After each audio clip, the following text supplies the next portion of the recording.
ಬಹುನಿರೀಕ್ಷಿತ ರಾಜ್ಯ ಸಚಿವ ಸಂಪುಟ ವಿಸ್ತರಣೆಗೆ ಅಂತಿಮ ಕ್ಷಣಗಣನೆ ಆರಂಭವಾಗಿದ್ದು, ನೂತನ ಸಚಿವರ ಪಟ್ಟಿ ಅಂತಿಮಗೊಳಿಸಲು ಇಂದು ರಾತ್ರಿ ರಾಹುಲ್ ಗಾಂಧಿ ನೇತೃತ್ವದಲ್ಲಿ ನಿರ್ಣಾಯಕ ಸಭೆ ನಡೆಯಲಿದೆ. ಈ ಸಭೆಯಲ್ಲಿ ರಾಜ್ಯ ನಾಯಕರು ಮತ್ತು ಹೈಕಮಾಂಡ್ ಸಿದ್ಧಪಡಿಸಿದ ಪಟ್ಟಿಗಳನ್ನು ಪರಿಶೀಲಿಸಿ ಅಂತಿಮಗೊಳಿಸಲಾಗುತ್ತೆ. ಹೌದು, ಸಚಿವ ಸಂಪುಟ ವಿಸ್ತರಣೆ ಕುರಿತು ಲೋಕಸಭೆ ಪ್ರತಿಪಕ್ಷ ನಾಯಕ ರಾಹುಲ್ ಗಾಂಧಿ ಅವರೊಂದಿಗೆ ರಾಜ್ಯ ನಾಯಕರ ನಿರ್ಣಾಯಕ ಸಭೆ ಇವತ್ತು ರಾತ್ರಿ 8 ಗಂಟೆಗೆ ನಡೆಯಲಿದೆ. ಸಭೆಯಲ್ಲಿ ನೂತನ ಸಚಿವರ ಪಟ್ಟಿ ಅಂತಿಮಗೊಂಡರೆ ಬಹುತೇಕ ಗುರುವಾರ ಸಂಜೆ ಲೋಕಭವನದಲ್ಲಿ ಸಚಿವರು ಪ್ರಮಾಣ ವಚನ ಸ್ವೀಕಾರ ಮಾಡಲಿದ್ದಾರೆ ಅಂತ ಮೂಲಗಳು ತಿಳಿಸಿವೆ. ಖಾಲಿ ಇರುವ 20 ಸ್ಥಾನಗಳ ಪೈಕಿ 18 ಸಚಿವರ ಪಟ್ಟಿಯನ್ನು ಮಾತ್ರ ಅಂತಿಮಗೊಳಿಸಿ 2 ಸ್ಥಾನಗಳನ್ನು ಖಾಲಿ ಇಡುವ ಸಾಧ್ಯತೆ ಇದೆ ಅಂತ ಹೇಳಲಾಗ್ತಾ ಇದೆ.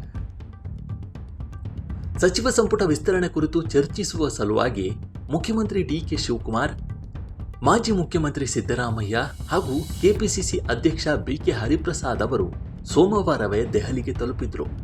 ಸೋಮವಾರ ರಾಜ್ಯ ನಾಯಕರೊಂದಿಗೆ ರಾಜ್ಯ ಕಾಂಗ್ರೆಸ್ ಉಸ್ತುವಾರಿ ರಣದೀಪ್ ಸಿಂಗ್ ಸುರ್ಜೇವಾಲಾ ಅವರು ಪ್ರಾಥಮಿಕ ಚರ್ಚೆ ನಡೆಸಿದ್ದಾರೆ. ಸಂಸತ್ ಅಧಿವೇಶನದಲ್ಲಿ ಗುರುವಾರ ನೀಟ್ ಪರೀಕ್ಷೆ ಕುರಿತು ಚರ್ಚೆ ನಡೆಯಲಿದ್ದು, ಇದಕ್ಕಾಗಿ ಪ್ರತಿಪಕ್ಷ ನಾಯಕ ರಾಹುಲ್ ಗಾಂಧಿ ಅವರು ಸಿದ್ಧತೆಯನ್ನು ನಡೆಸುತ್ತಿದ್ದಾರೆ.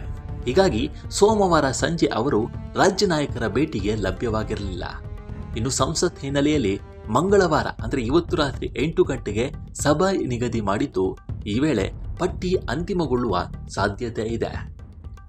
ಈ ನಡುವೆ ಮುಖ್ಯಮಂತ್ರಿ ಡಿ.ಕೆ. ಶಿವಕುಮಾರ್ ಅವರು 30 ಮಂದಿ ಶಾಸಕರ ಹೆಸರನ್ನ ಶಿಫಾರಸು ಮಾಡಿ ಪಟ್ಟಿ ಸಲ್ಲಿಸಿದ್ದಾರೆ ಅಂತ ಹೇಳಲಾಗಿದೆ. 18 ಸ್ಥಾನಗಳಿಗೆ 30 ಮಂದಿಯ ಹೆಸರು ಶಿಫಾರಸು ಮಾಡಿದ್ದು, ಈ ಪೈಕಿ 18 ಮಂದಿಯನ್ನ ಹೈಕಮಾಂಡ್ ಅಂತಿಮಗೊಳಿಸುವಂತೆ ಮನವಿ ಮಾಡಿದ್ದಾರೆ.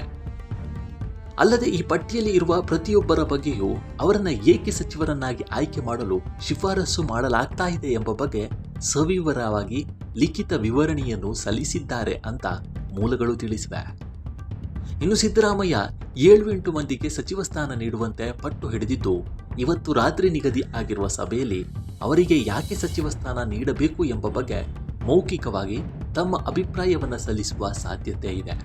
ಇನ್ನು ಬಿ.ಕೆ. ಹರಿಪ್ರಸಾದ್ ಅವರು ಸಹ ಕೆಲವರ ಹೆಸರನ್ನ ಶಿಫಾರಸು ಮಾಡಿದ್ದಾರೆ ಅಂತ ಹೇಳಲಾಗಿದೆ.